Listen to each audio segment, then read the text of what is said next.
Okay, looks like we're right on schedule. So next on the agenda is actually a roundtable discussion, and I want all of us to just kind of pause and take a step backwards. We talked about customer-facing solutions, and we did a deep dive there. We talked about integrated planning, particularly on the distribution system, and we went very deep there. So this roundtable is intended to take that step back, take a broader, more holistic look on the state of the modern grid, and we have this great set of panelists here. They're great for several reasons. One, because of who they are and where they come from, but the other thing that makes them great is they all come from organizations whose names are all acronyms. I just realized it now. But all kidding aside, these folks have a very unique, broad view of the entire industry when we talk about grid modernization and smart grids. So we want to take an opportunity to crack their brains, learn a little bit of their perspectives on the state of the modern grid from the various places and perspectives that they have. So maybe taking things a little bit out of order, I actually want all of us to kind of just give a round of applause to the group that we have today.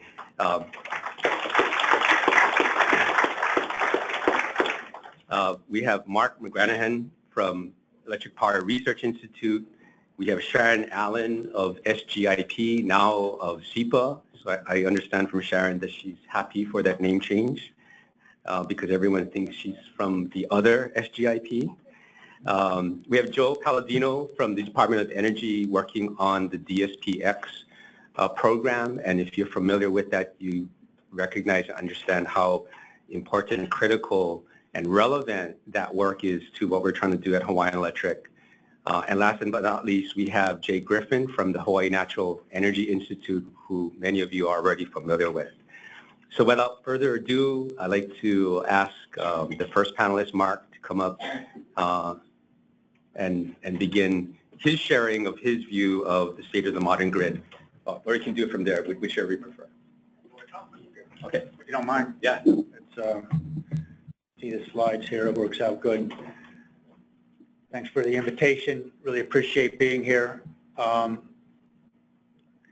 EPRI is not part of the acronym, but what EPRI is about is collaboration.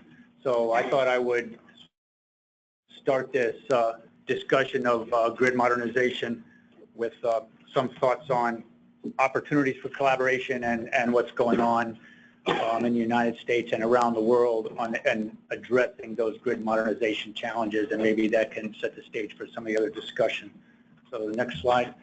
I have my top 10 issues associated with grid modernization that I like to emphasize. I'm not going to go through all those, but I'll highlight 3 areas that I think came out this morning that are especially important. We just heard about planning, and we like to use the term planning for operations as the challenge right now. And I think we heard that in spades this morning, the challenges associated with bringing together the needs of planning and being able to model and represent the way we actually operate the distribution system as part of planning it. We talked about the models of energy storage controls and models of smart inverters and models of dynamic customers and their ability to control their own load, and that all has to become part of our planning process. It's also directly related to how we operate the system. So we see those things merging together as part of designing the modern grid. The second area that I like to emphasize is the infrastructure itself. You know, we published a document called a Framework for the Integrated Grid a couple of years ago, and it lays out the cost-benefit assessment methodology for evaluating investments in the grid. And as you go through some of these analyses, it becomes clear that we need the grid. The grid is the optimizing engine for all these distributed resources and how they're used in combination with community resources and central resources. It all comes together on the grid, and maintaining the reliability and resiliency of that grid is the key to that optimizing engine.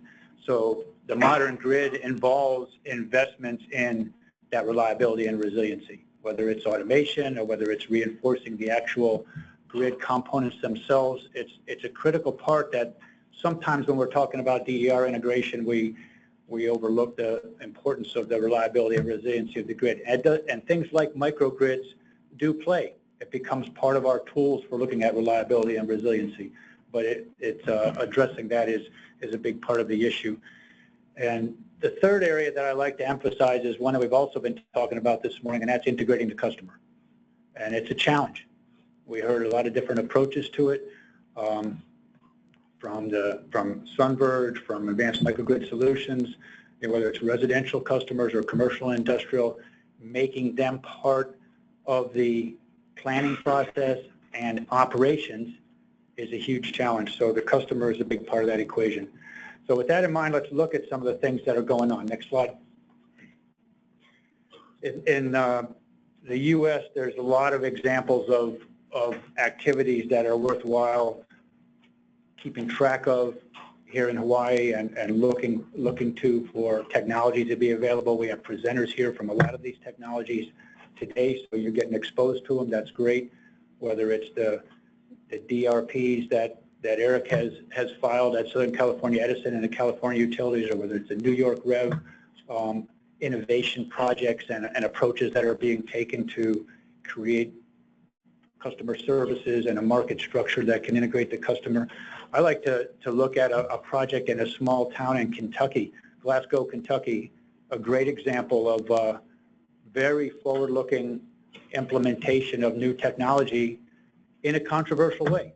Some of the same kind of controversies that have probably happened here in Hawaii have happened in Glasgow, Kentucky when they implemented it. It's a research project, but it's a research project that affects every customer in that town. So that's a municipal. It's a very innovative guy named Billy Ray there who's been innovating since the late 1980s, implementing communication infrastructure and customer services and making TV stations for Little League Baseball for the town and also running an electric system. And so they implemented in January of 2016, a new rate structure that took the rates that they get as a municipal from the Tennessee Valley Authority, which are a demand-based rate. They get a charge from Tennessee Valley Authority for the energy, and they get a charge based on their peak 1 hour demand every month. And they flowed that through to all their customers directly, plus $1 a month or something like that for the distribution system. So they get a fixed cost for the distribution system, not related to energy use at all, and they get the wholesale price of electricity from TVA as their rate. And as part of that experiment, it took 150 homes and used the Sunverge technology to put batteries in those homes and see if they could see if the economics worked for customers to minimize their demand with these new rates. They offer a service over the internet to control customers' thermostats and their energy use to help them manage their demand. They have a forecasting TV station that looks at what the forecasts are for the next day and whether that's likely to set the peak demand, all kinds of innovative approaches. And Billy just about got fired for doing that, because there were so many complaints, even after socializing it to death and the potential benefits of the whole town saving money because they're reducing their demand and they're reducing their bill from TVA, so everyone saves money. But there's a lot of socialization involved in that. But the technology is there. He's done it. He has the communication infrastructure that he runs for the town. He's implementing these technologies of integrating the customer with the way he operates the distribution system. It can be done. So there's good examples like that. I also want to emphasize that IEEE 1547 thing up there. As we integrate these technologies, we need standards. The standards for smart inverters, for instance, are just being voted on right now. By the way, if you are an IEEE member, get on the ballot committee and vote. We don't do policy at EPRI, so I won't say how to vote, but we do need those standards. Okay, so next slide, please. It's not just the U.S. where this work is going on. I wanted to highlight a couple things going on internationally as well. In Europe, there's a group of projects in Europe that are managed by, kind of informally, by a group called Bridge. So if you Google Bridge and Horizon 2020, you'll find it. There's actually 29 projects that are coordinated by that group that meets 2 or 3 times a year that all involve flexibility, integrating the customer, new market structures, advanced IT systems to do that integration. They all involve actual trials of making that stuff work. We're not going to live off of trials, but that's the way we start to evaluate these technologies. So it's a huge opportunity to look at the different approaches being done by that. We're familiar with one. We have an office in Dublin, in Ireland. One of the projects, Real Value, that's up there involves integrating storage heating from customers in Austria and Ireland and Northern Ireland with the transmission system operator to balance wind variations with customers' storage heating for their homes, using technology from Glendimplex and IT infrastructure. And there's lots of examples like that. In Ireland, they have at the transmission system operator level, they have a program called DS3, delivering a secure and sustainable electricity system that's been going on for a couple of years, that's introducing 14 market mechanisms to pay for flexibility. One of the things that we see in the integrating DER and integrating renewables in general is that paying for kilowatt hours is not really what it's about anymore. It's about paying for capacity and paying for flexibility. And so they have 14 new wholesale market elements to pay for ramping, to pay for frequency regulation, to pay for capacity. And that'll be one of the things to watch around the world of having a market mechanism to create this flexibility that will flow all the way down to opportunities for customers to participate in those market mechanisms through aggregators. So very interesting. Next slide. Goes beyond Europe. Japan is taking open ADR, which is a standard for demand response, and using that to integrate all the way down to smart inverters. The big thing in Japan with the penetration of PV is being able to curtail PV when they have to maintain the stability of the grid. So they have requirements on new PV that it be curtailable and that have communications and recognize these signals from an open ADR system to curtail the PV. So that's a good example to watch. A couple of years ago in 2014, Australia finished a $100 million project involving smart grid trials in 4 or 5 different areas of Australia. And the slide at the bottom right, I won't go through it now because I get to talk again.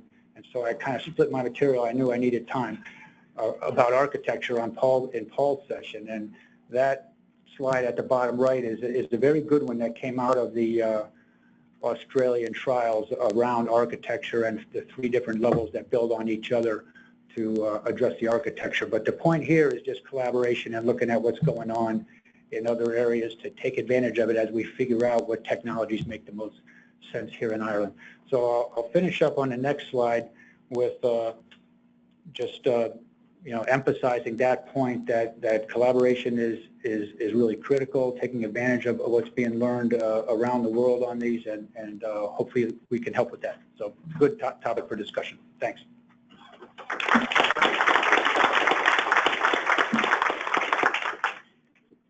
Thank you, Mark. Next, we'll have Sharon Allan from SEPA sharing her thoughts. So I think Bob said earlier, he had 38 years. So I'm not quite as old as Bob, but I've got 30 plus, and so I have the experience of having lived through a lot of the changes we've seen in our industry. And while I'm in my giving back days driving collaboration for a nonprofit, I ran an AMI company, and I consulted for a large global consulting company. So I bring a perspective that is broader than just the collaboration. So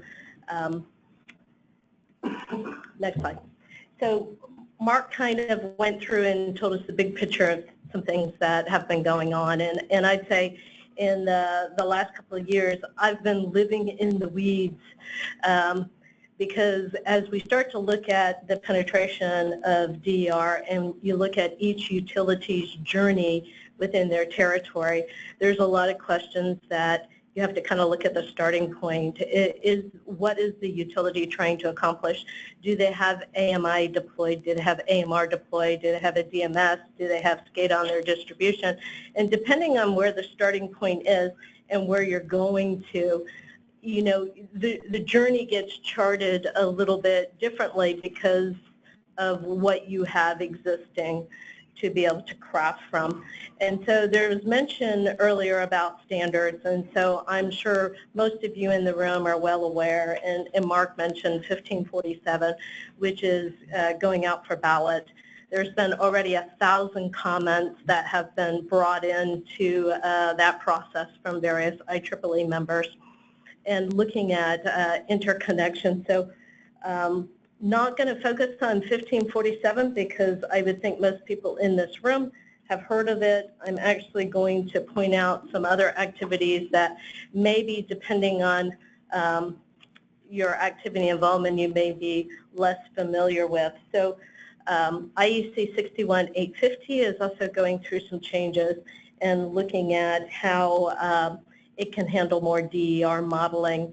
And if you are a DMP or a Modbus utility, those of you on the distribution side, you may say, why 61850? And I get this question a lot. And what 61850 brings that DMP and Modbus didn't is it brings a model.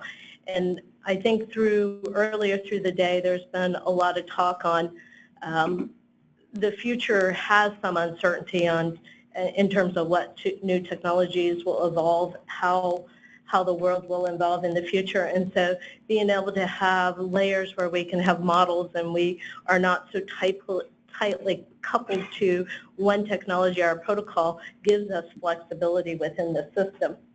One of the things that we've been doing at SEPA is we've been driving, it is now a standard, we drove a process called Open FMB, which was standardized through the NASB process, and we worked with industry participants, a number of utilities, EPRI, national labs, and what Open Field Message Bus brings to us, and I'll talk about it in a slide that's coming up, is it is a way that using a model we begin to layer closer to the grid edge. So the analogy I would give you is if you were an IT person sitting in the room, about 15 years ago, every time we had workshops, people would talk about ESBs, enterprise service buses, and how you would show an OMS, a CIS, a GIS, and you'd show spaghetti code, and you'd say, oh, we need an enterprise service bus so that different applications can access information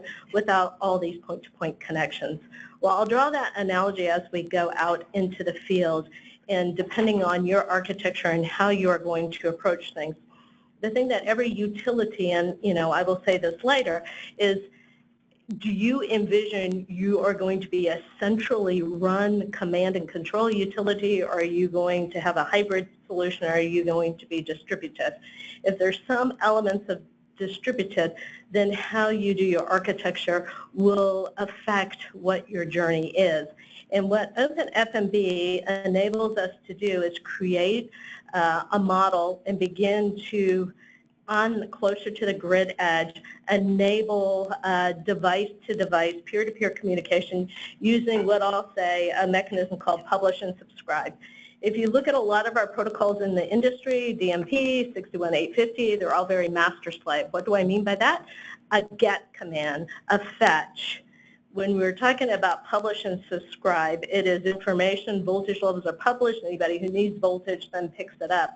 And it's a different approach to how we exchange information. What is the benefit of that? The benefit of that is it reduces latency. So we, working with a number of utilities, we are now engaged in looking at how to do the bridge with 61850, working with IEC to enable utilities, and I'll show it in my next slide. Another thing that we have been working on that you might not be aware is we as the organization, so I know there was a comment earlier saying SCE's implementation of it was painful, but the government had a program called Green Button, which we initially did the requirements for before handing it off, standing up an organization to run Green Button. And we won an award by the Department of Energy to do something called Orange Button. Now, it's not our name, DOE named it, but what Orange Button is it is standardized data information exchanges across the solar life cycle.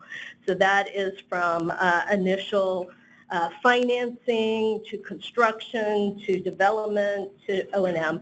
We have 500 companies who are participating with us, and the first version of the data taxonomy will be published this summer. The objective of Orange Button is to have clearly defined, standardized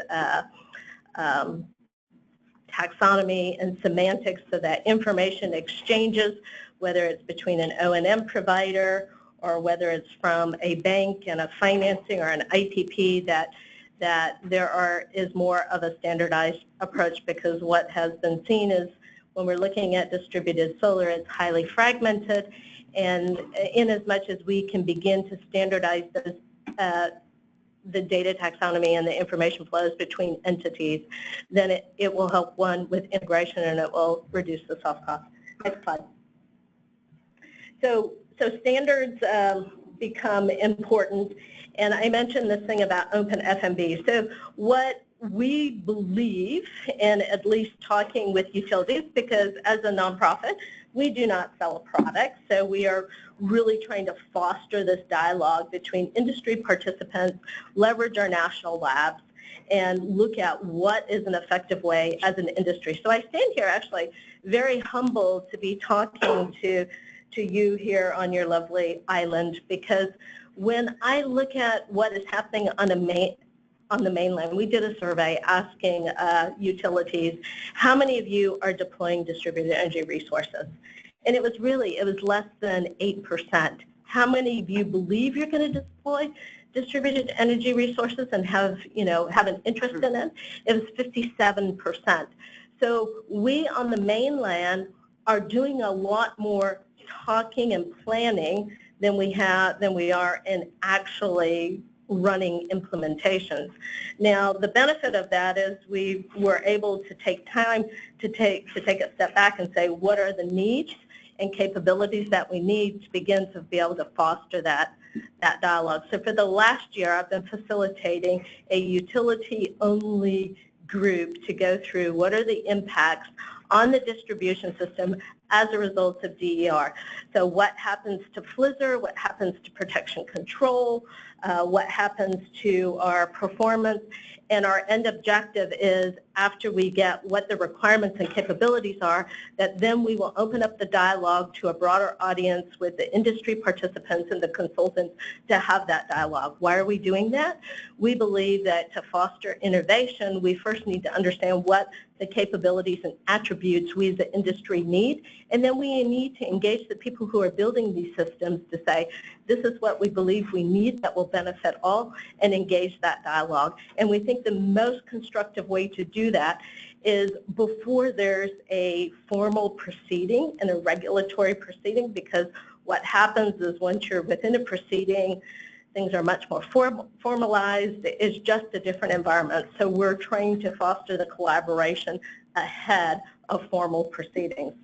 Well, with Open FMB, one of the things that we've been looking at doing is taking the feeders and segmenting them. And when you start to look at DER, where it may come out on a feeder, I think you heard earlier, what happens on that feeder depends on a lot. What's the electrical characteristics of the wire?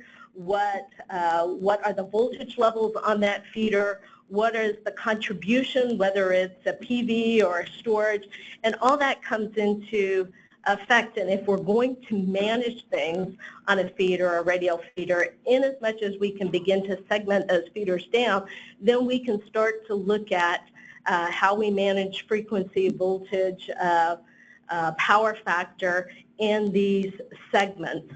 If we're going to do it on a segment basis, then what that kind of takes your thinking towards is, how do I do that effectively? And I might need to have things closer to the edge, and I might need to have kind of some semi-autonomous actions happening closer to the grid edge.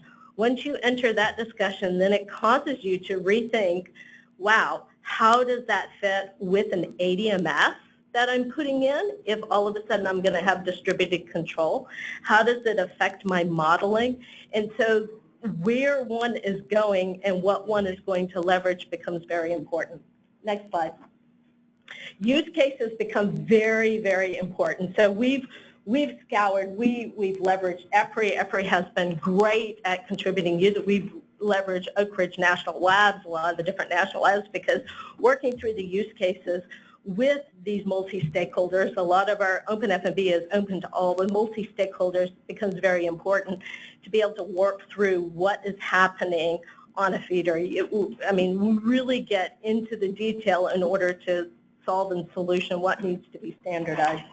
So what are some of the lessons that just I've picked up through the years working through various things, and your starting point becomes very, very important. Knowing where you're going to go in terms of hybrid distribution or central command to command will actually shape the architecture that you build. So that, first and foremost, really needs to be thought about. As you as an island have not deployed AMI yet, I think then approaching it how you can use a multi-purpose leverage communication network. So for those who haven't deployed, and we do have some utilities on the mainland that are in that situation, Xcel Energy had a high penetration of AMR, and they've struggled to deploy AMI as a result. Entergy has not. So for a utility that hasn't done a full deployment of AMI, they have to begin to look at, well, gosh, if I'm going to have DER and I'm going to do management of the distribution, when you start to plan your communication, trying to plan it more holistically. Most early AMI deployments were done for customer service at the time in demand response, not so much holistically as an operation. I think mentioned earlier, one of the lessons learned is these are not distribution projects, they're not operations projects, they're not customer service, they're everything projects. And so having the teams work together and approach it not in silos is really important. In terms of the business process, deploying the technology without revamping your business process will become problematic. And so if you think in terms of Flizzr, or if you think in terms of outage, if you're going to leverage information from the AMI system, leverage information from your SCADA, leverage information from sensors that may be along, the last thing you want to do is roll a truck and find out that outage was really restored to a point, but there was a communications module breakdown.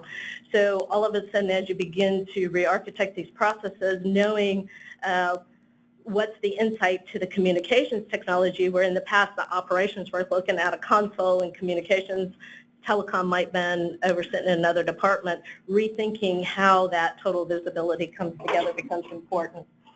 As you look to purchase systems, whether it's an AMI or an ADMS, as you look to manage the distribution network, these are not siloed applications. So you might buy an AMI from vendor A and an ADMS from vendor B.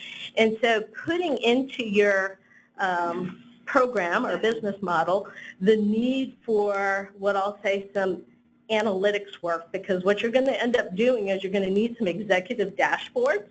And so it's not just an enterprise service bus, it's not just a data warehouse, it is some analytics that you can extract from these various applications.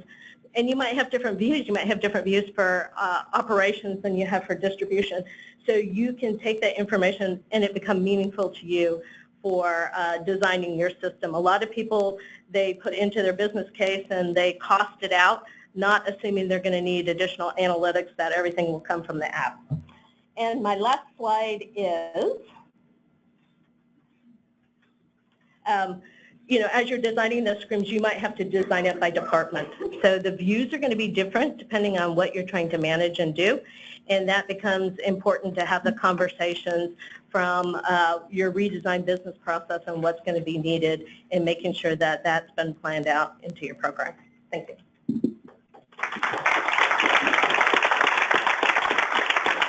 Thank you, Sharon. Next, we have Joe Paladino from the Department of Energy. Joe is going to share with us some of his work in the incredibly interesting DSPx space.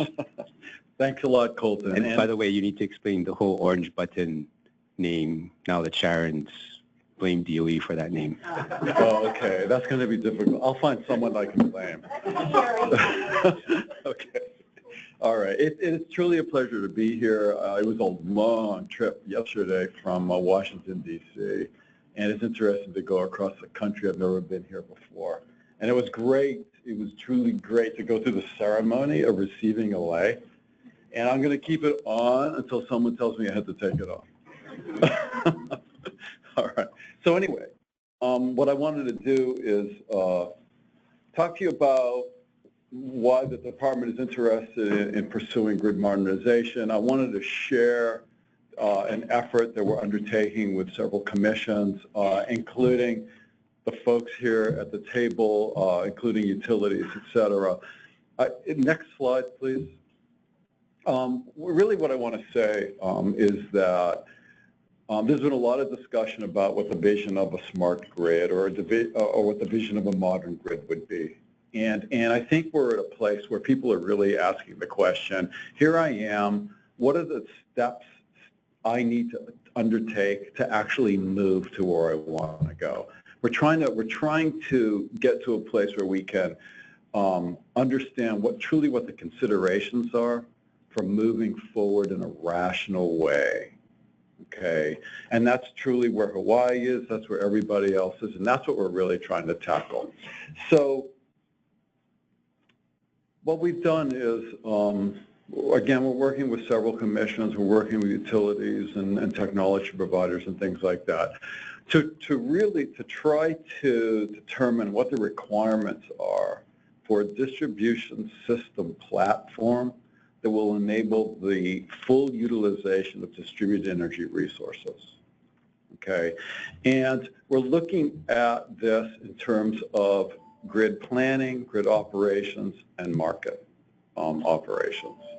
And what this slide basically is trying to convey is I think the industry is pretty much on top of being able to understand what the requirements are with respect to planning and operations to deal with reliability, resilience, efficiency, et cetera. That's where the industry has been for a long, long time. But now that we're introducing distributed energy resources into the system, we've all of a sudden are confronted with the questions of, now we've got to consider them potentially with respect to markets, both to the transmission level and the distribution level. So what are the requirements for being able to do that? We're trying to deal with the integration of distributed energy resources. How do we deal with that? And you'll see that column here that says DER integration, which is just being able to integrate them in a reasonable, rational way. And then finally, you see the next column where we're talking about DER utilization. But what we mean by that term is being able to actually extract value from distributed energy resources.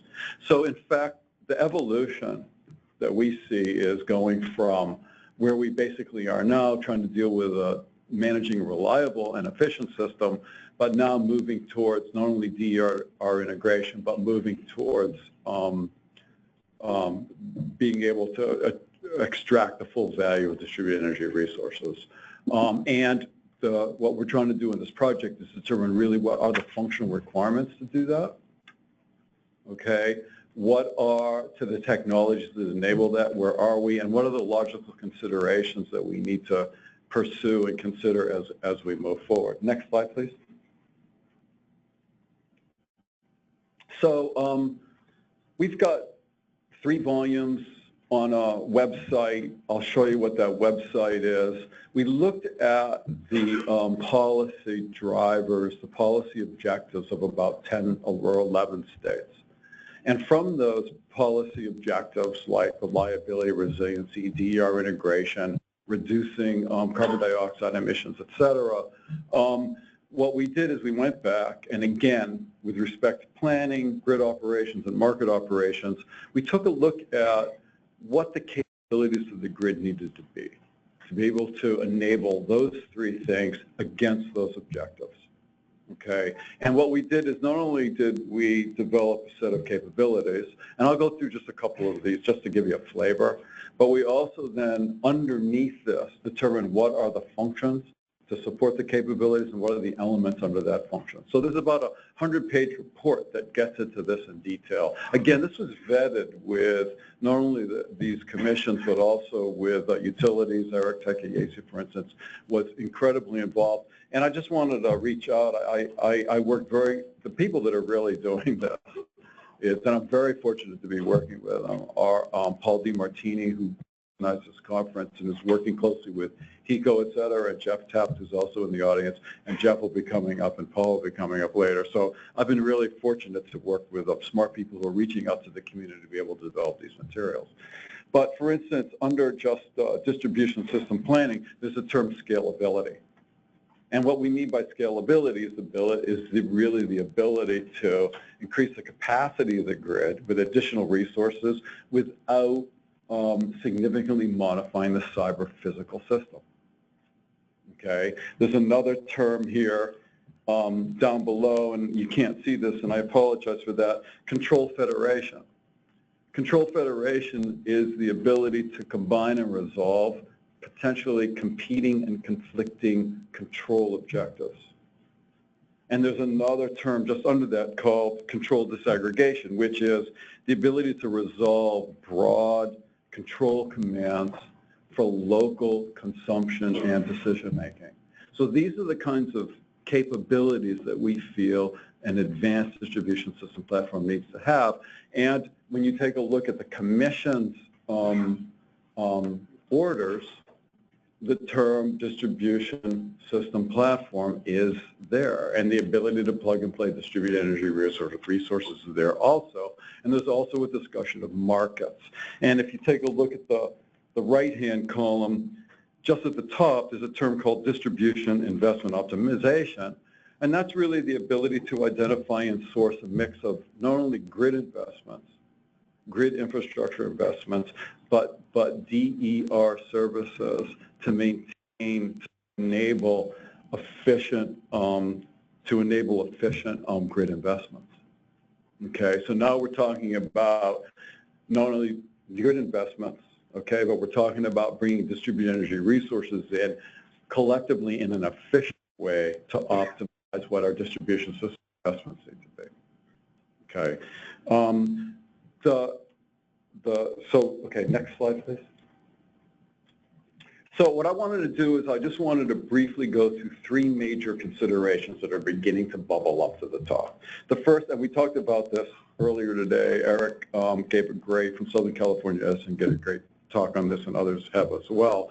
But one of them has to do with integrated distribution system, integrated planning. Because distributed energy resources, you all know, provide generating capacity, energy, ancillary services like frequency regulation and balancing and things like that. They need to now be considered in resource planning at both the transmission level and the distribution level. And as Eric had pointed out, there needs to be coordination between planning at the distribution level as well as at the transmission level, coupled with a distribution level. And so the high points in this picture, and this is a picture that's in a report actually written by Paul DiMartini for the Minnesota Public Utility Commissions. Basically, I'll just highlight a couple of things.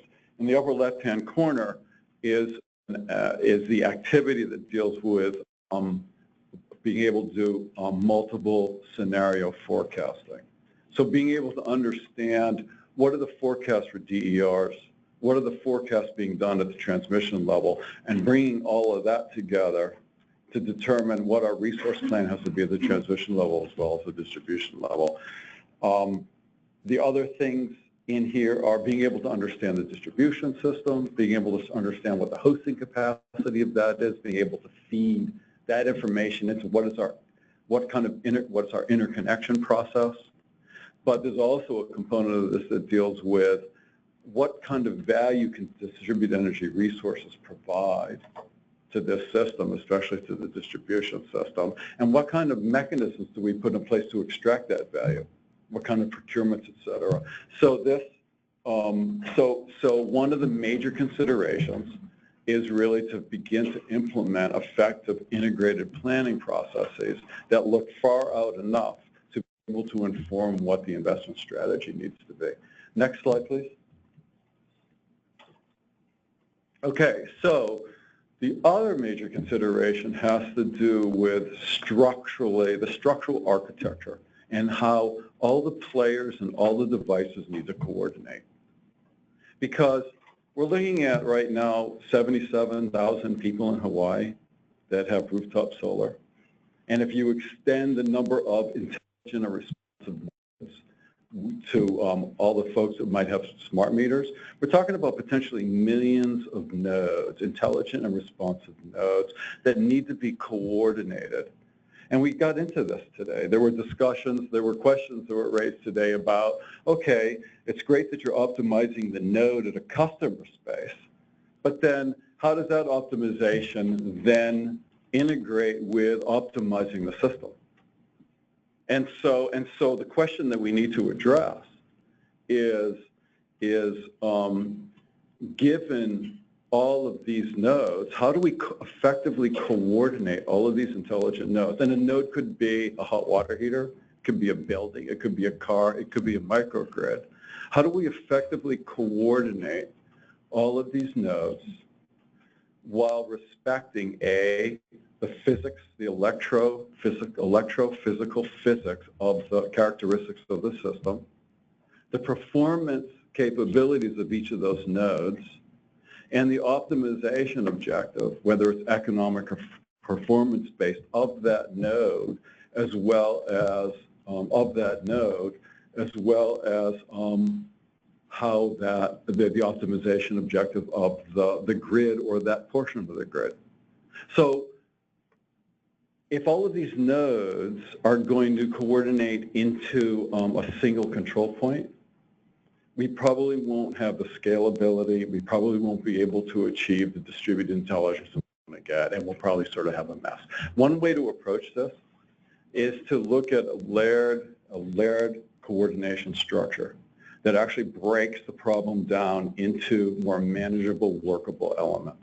Okay, and that's what this slide is all about. If you take a look at the right side of the slide, you'll see that we've basically broken this problem down into three basic layers. And in this, and this is the work of Jeff Taft, and we've got paper on this if you're interested in that, et cetera. But I'll just, again, briefly is, in this picture, there are these little starred objects, okay? And if you're a biologist, my undergrad is biology, they kind of look like pollen grains, okay? But I never mentioned that to you, Jeff, but I just wanted to bring that up. But you'll see that each of those stars is a coordination node, okay? And each of those stars is responsible for coordinating a domain.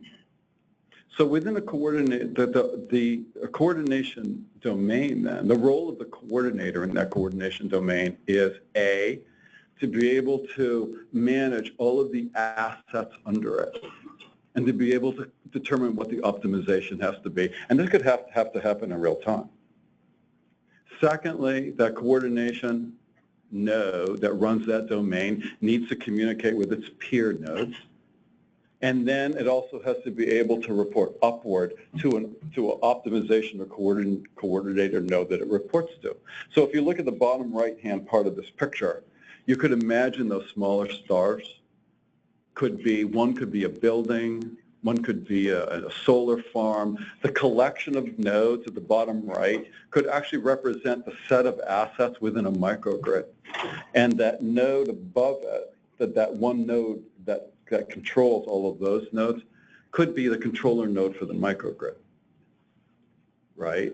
And so we've got a sort of a nested structure. Now, this structure then enables scalability, it enables flexibility, it enables resilience, because any one of those nodes could be, for instance, a microgrid, and maybe one of its objectives is to be able to connect and disconnect. So it's got to be able to manage all of the elements underneath it to be able to make that happen, okay? This kind of analysis, okay, is almost a prelude to determining what the control system needs to be. as well as what the communication and sensing system needs to be. But what it also does is it provides what the rules are that need to be between all the participants and all the devices. The rules with respect to what's the data, what's the frequency of information exchange, what are the economic rules, when do I disconnect, et cetera. A set of codes or grid codes to be able to manage each of those interactions. It also deals with aggregation. It addresses aggregation because an aggregator, which will own some of these nodes, will have to coordinate effectively into the system because we have to respect the optimization objective of the aggregator as well as the optimization objective of the grid or that portion of the grid. Let me go on. Next slide, and I'll finish here, is thing that we looked really hard at, which comes out of this work also, is to really start thinking about the investments into the grid in terms of foundational core investments versus applications on top of that. And one example, for instance, is advanced metering infrastructure. Okay, a lot of the business cases for advanced metering infrastructure include the communication system.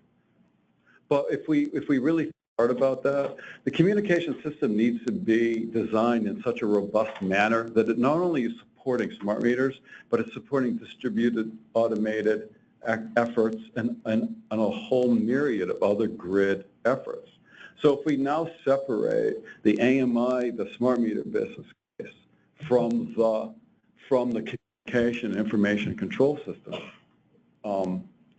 infrastructure, right? Now we can begin to determine, okay, there's some foundational investments here, especially with respect to sensing, communication, control, information management. These are essential core foundational elements, and now the applications on top of that could be volt farm management, could be meters, et cetera. Okay, and that is the point of this slide. Start thinking about what are the effective foundational layers versus what are the applications on top of those layers. And so that's some of the stuff that we're starting to look at and starting to bubble up. And thanks a lot. Appreciate that.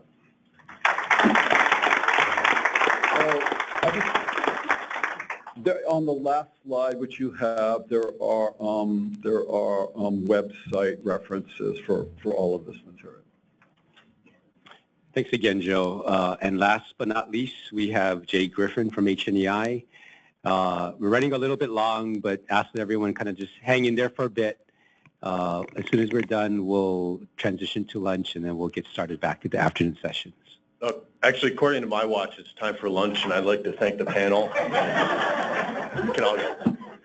No, I would like to really, I think, succinctly summarize a couple of key points. I have two goals here. One is to offer some insight into some of the challenges we're facing here in Hawaii for the vendors and the expertise that have been brought here, so you can bring to bear some of your opportunities and resources to solving the challenges. And two, offer some key considerations among the stakeholders here as the companies are developing their strategy and as things go forward. If you could please advance the slide. My talk, I was encouraged by what Colton said this morning, because I'm really going to pick up on his theme that the grid today, as we have on each of these islands, is not the one that is going to take us to our clean energy goals. And if we look over here on the left side of your slide, what you see here is a depiction of a day earlier this year of grid operations over on the island of Maui. Island of Maui is really the grid in this state that has some of the highest levels of particularly variable renewables. So 72 megawatts of wind on that island, about, actually I checked this morning, about 85 megawatts of distributed generation connected with about, it'll be close to 100 as everything that's in the queue is brought online. And this is a system with about a 200 megawatt peak. But what was particularly interesting earlier this year, during some of the cooler low load days, I think, so, at least from my observation, had some of the first times where in the middle of the day, all of the online PV connected, actually the lowest load for the day was in the middle of the day. And so what we're seeing here is on each of the islands, the grid operators are being asked to balance an increasingly variable supply. All of that distribution connected PV is also having to be balanced with utility scale variable renewables, and a significant, I think, really an industry-leading amount of distribution connected renewables. And if you look over on the right, really what we're looking at are some of the hosting capacity studies of the existing infrastructure that the companies have done. My takeaway from that is, if we look at our existing grid and continue doing the status quo, there's very little capacity left, both at the system level and at the distribution circuit level. And if we look on the right, these are the actually recent analyses filed at the end of the first quarter for the companies, estimating that what has been characterized as system level hosting capacity. A couple things to note. And the red on the top of these graphs are the projected amount of remaining capacity for further uncontrollable rooftop solar. And on at least 2 of the islands, what the companies have projected is there's no room left, again, for things as they are under the status quo. And on the bottom, just cut off a little bit, this is a projection of the distribution circuit hosting capacity. And basically all of the red there are circuits where the projected remaining capacity is under 5% of what they've estimated on the system. And so for those that have some more familiarity with the island of Oahu, most of the populated areas are in red here, where so kind of the existing market, again, continuing under the status quo, without some evolution to the future, this doesn't paint a good picture. But let's move forward, please. At the same time, there's significant increase in opportunity for new renewable development here in the state. On the left side of the graph is this is the synopsis of the Power Supply Improvement Plan update that was filed in December of 2016. You know, a near-term projection of the anticipated increase of renewables on each island. And as a result of this, the companies have asked to file for a new round of RFPs for every island in the state here. And at least to my assessment, it's likely to be one of the largest collective procurements of new renewable resources in the state that we're looking to add to the existing system. So projections of several hundred megawatts of new solar, new wind, on top of increased interest and demand for distributed resources. So I guess, again, to come back to Colton's point, our existing grid infrastructure, we're going to be very challenged to integrate all of this as we have it. And so our discussion is, how do we look, particularly in the near term, to capitalize on those opportunities, meet people's demands, all within, again, where the state's goals are long-term, but I think particularly in the next 5 years, this is going to be a significant, I mean, this is a key consideration, how we manage all of these. And so on that, I think there's been a lot of discussion so far. My look at this is these discussions and this strategy is a key part of this, that we've got to look at, instead of the grid being the main limiter of reaching these goals, we need to move where it'll be the main enabler. And that's really the focus of the strategy, as well as the set of technologies that are brought to bear on that. And just a few, and these are my observations. There's been a lot of guidance provided on this. I don't want to supplant that in any way. But if we just look at some key near-term considerations, I'm going to talk through 4 and really, in my discussion, focus on the first and the last point here. And so first, how do we unlock value and capacity of the existing infrastructure?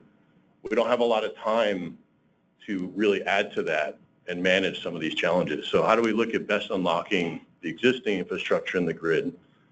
There's going to be increasing customer demand for new distributed resources. So it's not just about how do we add more rooftop solar. There's an array of new technologies and interests. And so these strategies are formulated. How do we continue to keep an eye on that?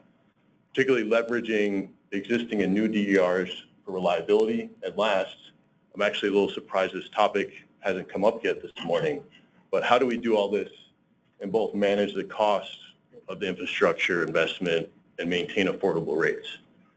So please advance to the next slide. So we've been doing some work at the Hawaii Natural Energy Institute, particularly on the first topic here, trying to get a better assessment, a more broad assessment of what the system level hosting capacity is. And so what I've characterized, how do we unlock the existing integration capacity? That first slide showed a very diminished and decreasing amount, but actually, as you dig into it, it's really driven by the significant amount of generation during peak solar hours. And so what we've done here, working with our partners at GD Energy, is run a 8760 simulation for a projected amount of actually looking at the projected load for this year and the about 400 megawatts of distributed generation for this island, and try to look at, as the companies have done, they try to look at the net load impact of that amount of generation. So looking at gross load, net out the projected generation, how does that compare to some of the minimum generation requirements of the existing thermal fleet? So if we look at the gross load is at the top there, in the darker line, the yellow shows the projected PV for each hour of the day. And the difference between, as it says, the yellow and the thermal generation is the headroom. This is the ability for the system to integrate increase or additional amounts of, in this case, rooftop solar, but really that window there is the ability to integrate all renewables that would displace generation. And so what we saw, and similar to the company's analysis, you start to get to points, and this depicts a week for the year, and this was the most limiting week. And so what you see on the right is the significant amount of solar online at that point dips down into the down reserve. These are the reserves carried online to help manage any sudden decrease in load. And so these are the reliability constraints that the companies are trying to manage. And so through the analysis we looked, there are actually 2 days for a limited number of hours where you start to dip into those constraints. And that has been the limiting factor that determined the limits in the first graph that I showed.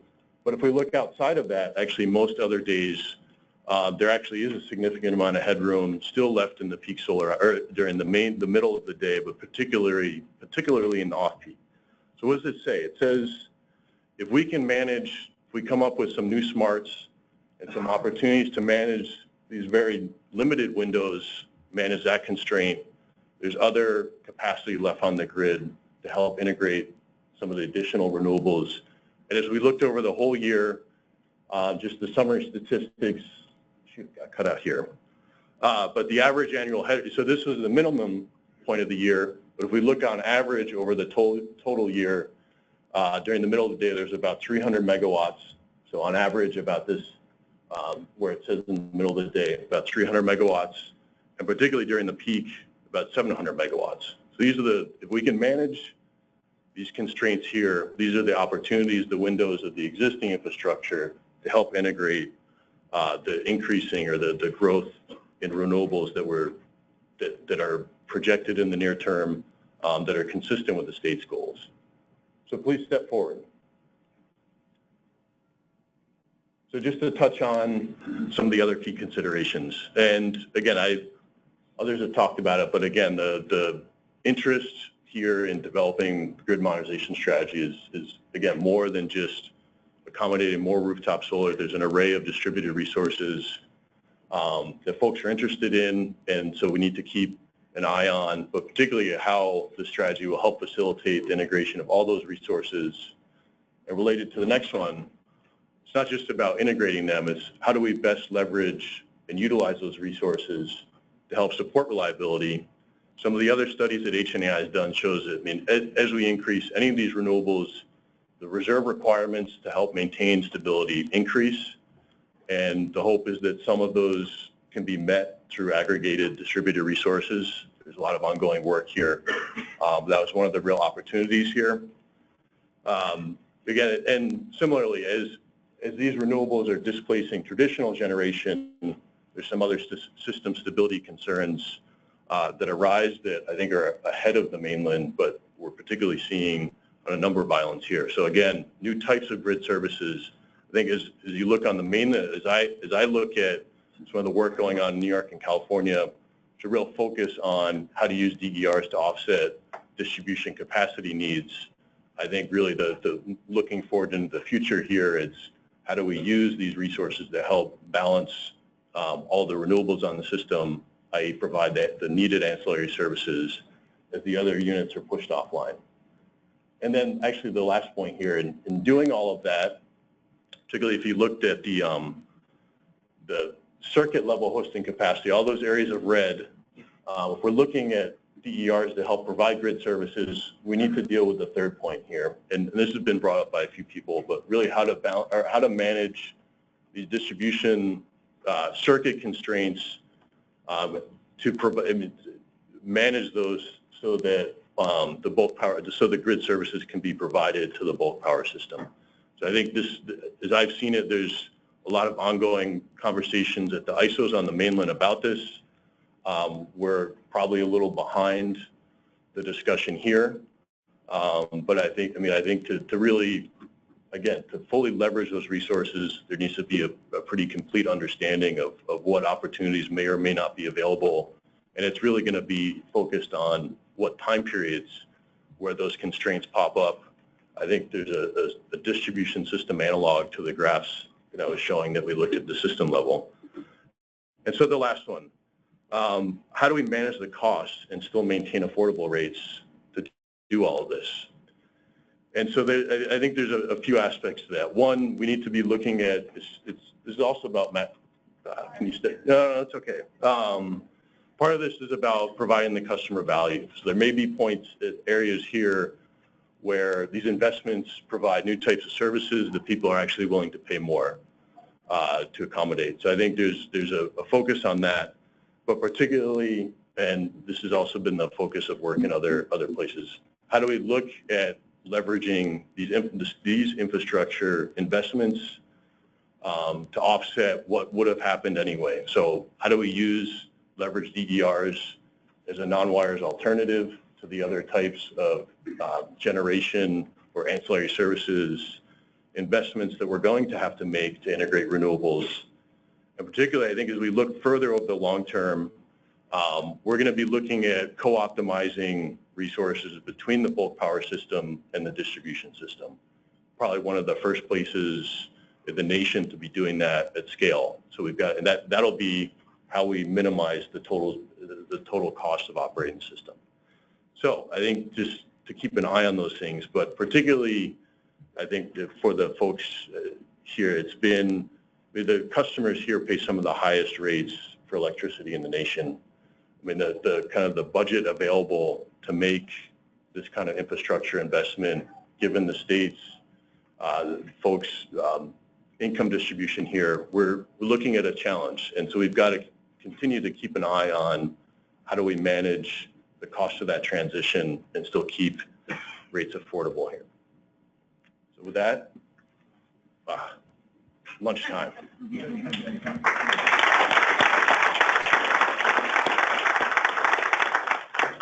So we're running a little bit late, but I think it was a very worthwhile time spent hearing from the panelists here today.